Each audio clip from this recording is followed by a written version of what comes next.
Lonnie, get your ass away from there. It's time for the Horror Movie Freaks. My name's Matt, and joining me tonight is the lovely Sue. Hello, Sue. I thought you were going to go for Nathan there. I know, I tricked you. And also joining us is Nathan. Hello. Nathan. How are we? We're good, thanks. He doesn't get any description. No, I'm not lovely, nothing special. And Nathan. So in this episode, we'll be reviewing the 1978 classic Halloween, because guess what? It's Halloween. Aren't we original?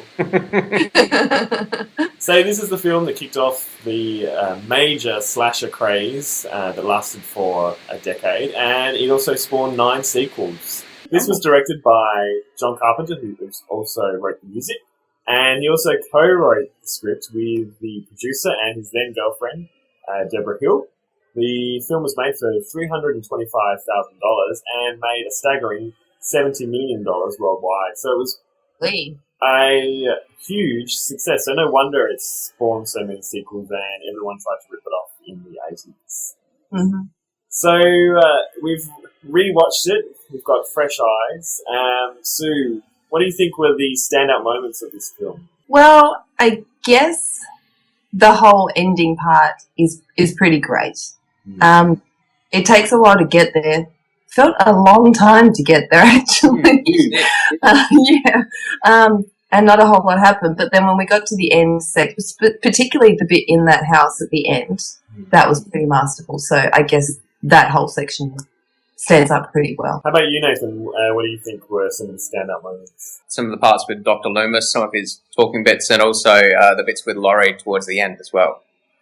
Yeah, the end scenes were really amazing. Like, I thought some of the shots, especially that shot where Laurie's like, she's always got her back to Michael. Like, oh, he could be here, so I'm going to have my back to him. But thank God that's over. There's that dark doorway, and then you slowly see his face come forward. Oh, yeah, that is behind her. It's like, and I was doing that whole scream thing, like, look behind you, Jamie, behind you! Turn around!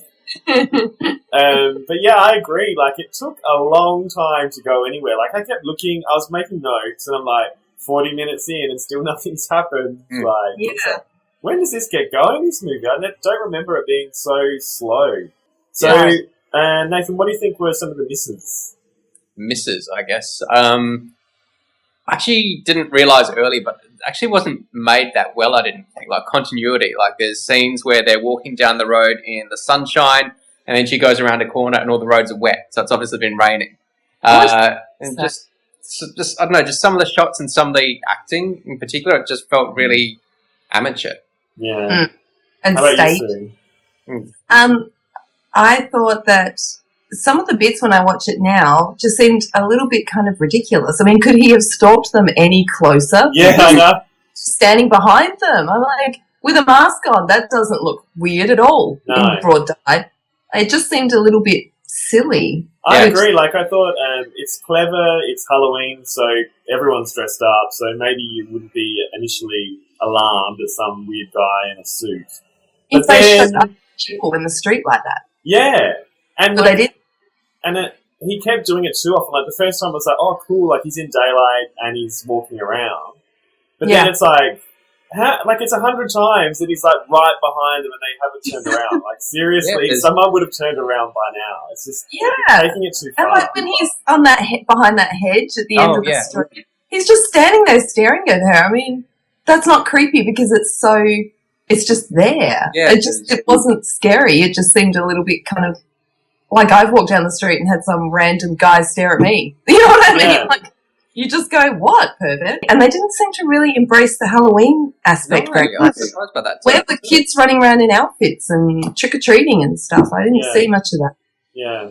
I also agree with Nathan that the production was a bit disappointing. Like, there were some times when they were shooting at different angles, but it didn't really correlate for me. Like, it was like, oh, that's a really high shot. Now it's like really low, and it's like, it's a bit jarring at how they jumped up and jumped down. And the bit where young Michael, like, goes up to kill his sister. Like, she's doing her, oh, Michael, no, Michael. And, like, he's up here. Like, this little kid is seen from a 6'4" guy. And then he's looking at his arm, like, stabbing. It's like, how can he see what he's stabbing when he's looking at his arm? Yeah, I know. There were a lot of bits that just didn't really make sense. There wasn't a lot of attention to detail. I thought the music, obviously, was like a masterstroke. The music is one of the best things in it. But interspersed between that awesome theme were really weird, random noises. Like, that was supposed to be music, but sounded like someone just got the old... Casio keyboard. Yeah, and made random noises. Like, remember the scene when he sort of jumps on the car of the nurse? And there's this weird sort of noise. Like, what is that? I thought John Carpenter's cat, like, had jumped on his keyboard. It's like, get up! We'll keep it in. It sort of fits. This was Jamie Lee Curtis's first film.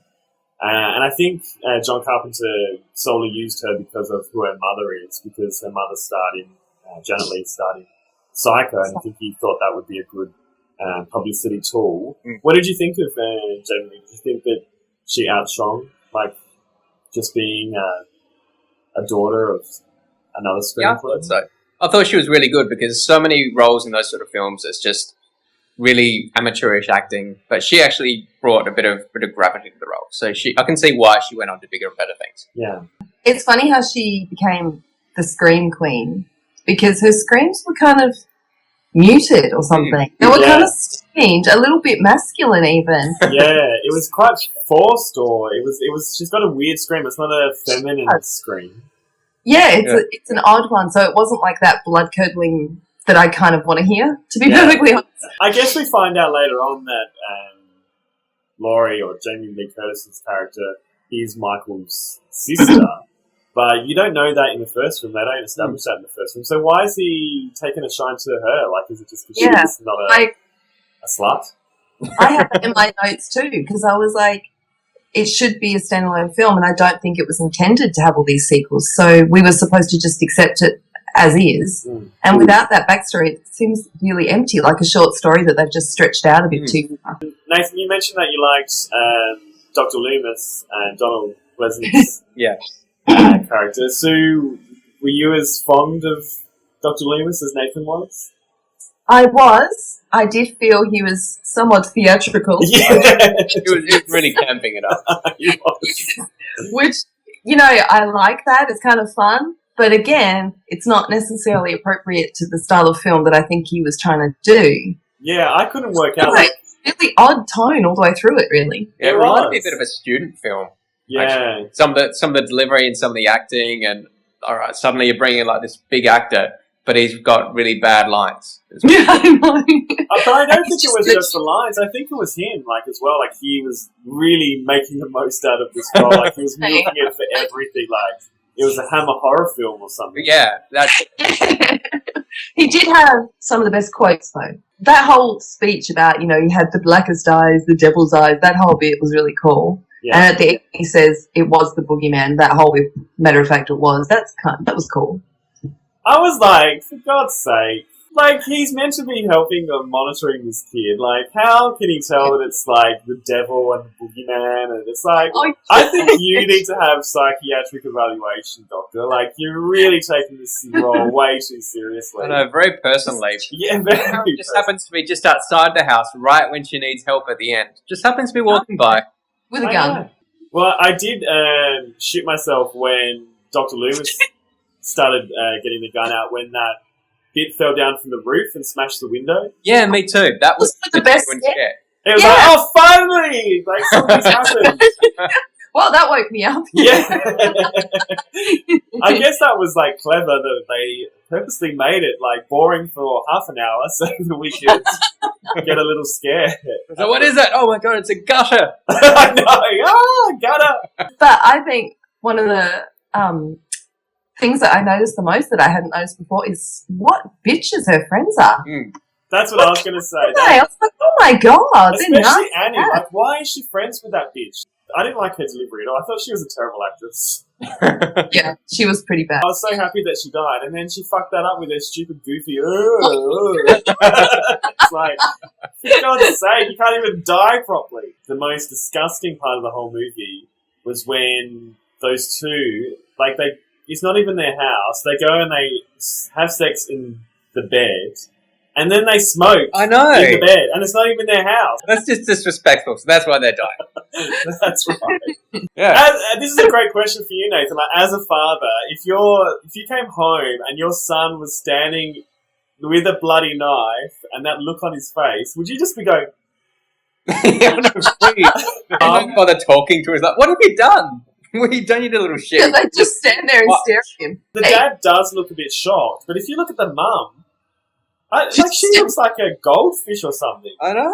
Maybe they didn't tell her action, and she was like waiting for them to take action, like to react. Am I in this shot? Am I going to be? Oh, I'm in. Oh, okay. So, Nathan, what did you think of the music? Sue said she liked it. Did you think it was good, or did you think it was a bit much? I thought the music was actually my favourite bit. I actually watched it on DVD, and as soon as the menu came on and playing the music, it's like, oh yeah, I was really looking forward to it.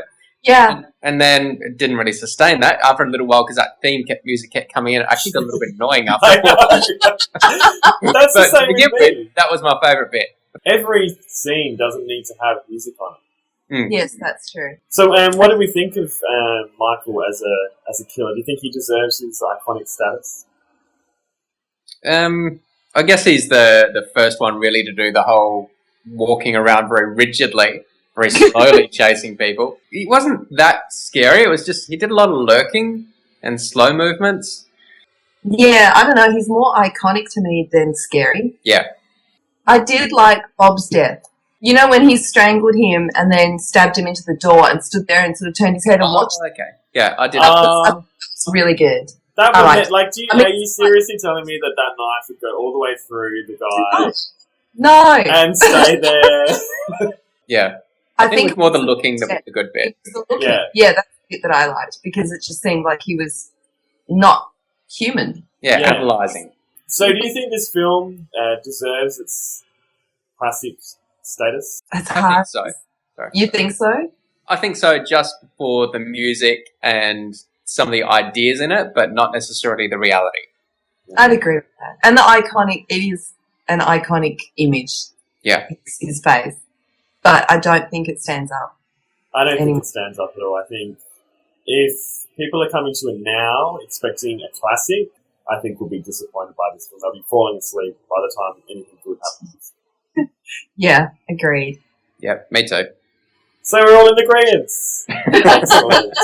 So we've reviewed films from the 70s and 80s. So in the next installment of Horror Movie Freaks, we're going to take a look at the 90s classic. It's Nathan's turn to pick, and he's chosen the horror film that reinvented horror films for a whole new generation. And you've chosen, Nathan, what have you chosen? I've chosen Scream. Yay! I'm looking forward to watching that again.